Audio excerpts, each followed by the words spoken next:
This is from Christopher Komka of Comcast Sportsnet, one of the great stat guys out there, along with our own Scott and Davenport. Getting a lot of burn. Shout out to Chris. The last two Cubs with 3 or more hits and at least 1 walk in 3 straight games. Chris Bryant, Shep. August 11th through 13th of 2017. Give me that again. Give me the line again. Okay, the last 2 Cubs with 3 or more hits at least 1 walk in 3 straight games. Sammy? Now, no. If you are an attentive listener, his name was mentioned earlier today when we were doing comps, when we were talking to Len Casper. The last Cub with 3 or more hits and 1 walk in 4 straight games? His in 3 straight games. 3 straight games. Okay. His name has come up. I will tell you, it is a Hall of Famer. A Hall of Fame Cub. Shep, you got a name? You want to throw one out there? Billy's the first one that pops in my head. Nope, you're going to have to go back a little further than that. Oh, jeez. Oh, one of the guys you brought up in the comps for Joey Votto? When we were comping Joey Votto and these sort of borderline Hall of Famers. Segment. This guy didn't make it to the Hall of Fame until 1979. He accomplished this same feat August 18th and 19th, obviously a doubleheader in there, in 1930. And I think one of Hack? Yeah. Hack Wilson. Hack Wilson. Jeez. Was the last one before, drunk when he did it. Who you better better believe you guys, he was. I will not have you disparage the name that is Hack Wilson. Why? You don't know that he was drunk. He was always History drunk. is always written by the victors. The same way we thought Ty Cobb was a raging racist, and then the PR spin was put on it that he was, Mahatma Gandhi over there. Don't play games out here with Hack Wilson's name now. No. Hack was always drunk, and that was. It's kind of hard to be always drunk. It's hard. Well, I mean, you got to wake up. Like, being drunk at breakfast every day is tough. I've tried. There was a moment there. Oh, I tried it once. I'm not a real day drinking dude. I can't do it. Yeah, it's tough on me. I feel like the same way I can't eat like heavy foods in the morning. It's like the morning is for lightness and sweet things and beautiful music.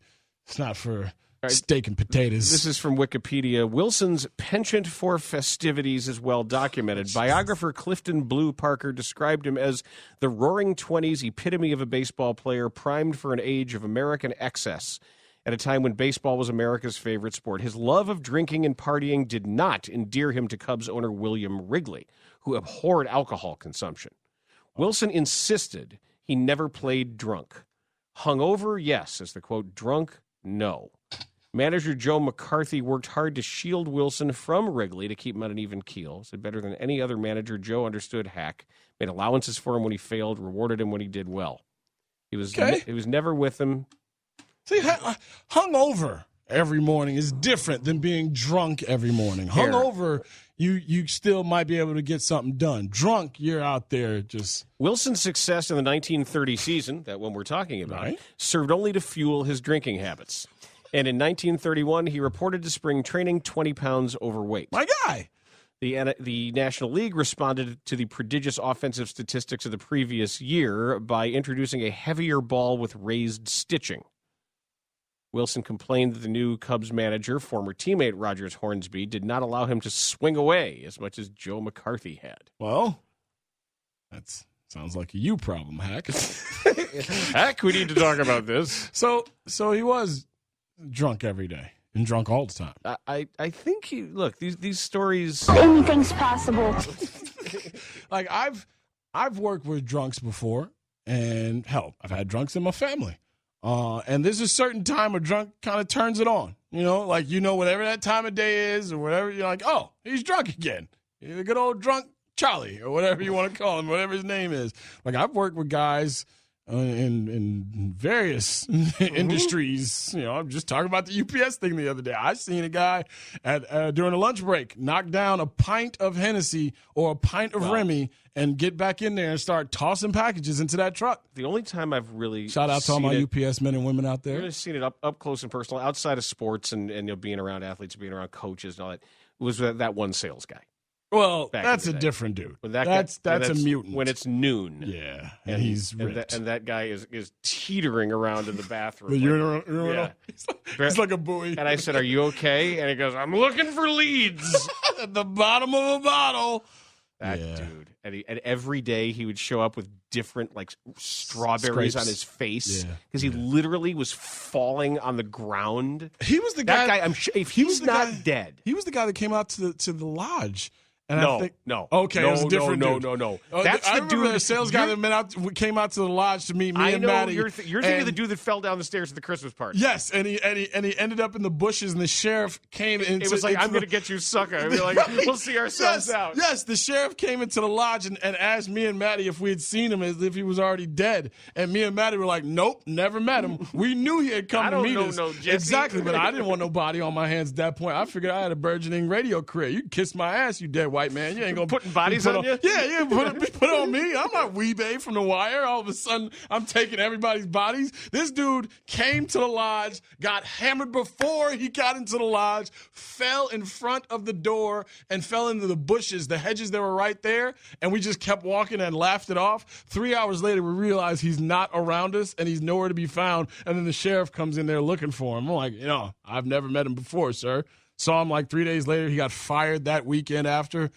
Yeah, man, sales must be tough. The only other time I saw somebody that was the first time in my life I'd seen somebody. There's 1 year at the camp where I worked that they hired a lot of internationals to be counselors, and they recruited internationally just to get for whatever reason. Okay. And I was around a couple of Australians, great guys. And first time I ever tried Vegemite was when the guy brought it. Oh, it's so good. Really? You like it? And I had never seen anybody casually drink as much as this Australian guy until the day the Scottish guy didn't show up. So and they said he drank. It was like a wins above replacement. Right. He was going to make up for the loss. Where is he? And he was literally on the side of the road. I'm saying, I kid you not, in a ditch on the side of the road. Really? Lying there. Not dead. Not dead. Okay. Just asleep. Just picked a nice, comfortable ditch.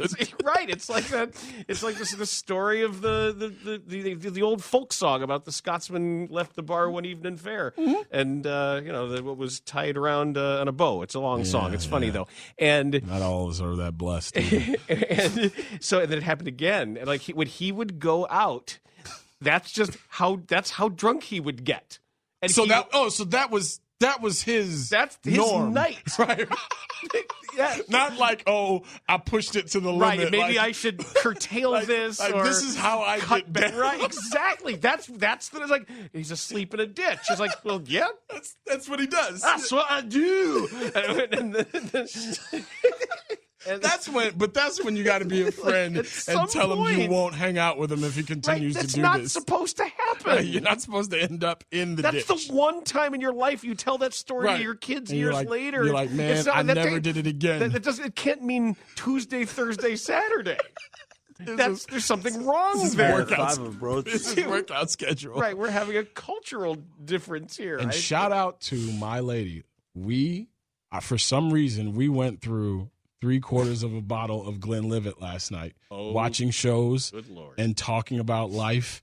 And she got a new gig, so I was like, I'm so proud of you. I love you so much. And she had a presentation this morning, so shout out to her. She didn't end up in a ditch like this dude, but yeah, shout out to the people who can handle it every once in a while. But the guy that lasted 2 days, the salesman who got fired, I just got a note here from the aforementioned Veronica.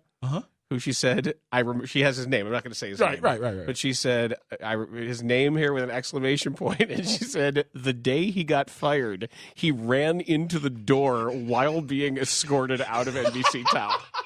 No, that was just NBC security roughing him up a little bit. Just giving all right, sorry. One more for old time's sake. Yeah, man.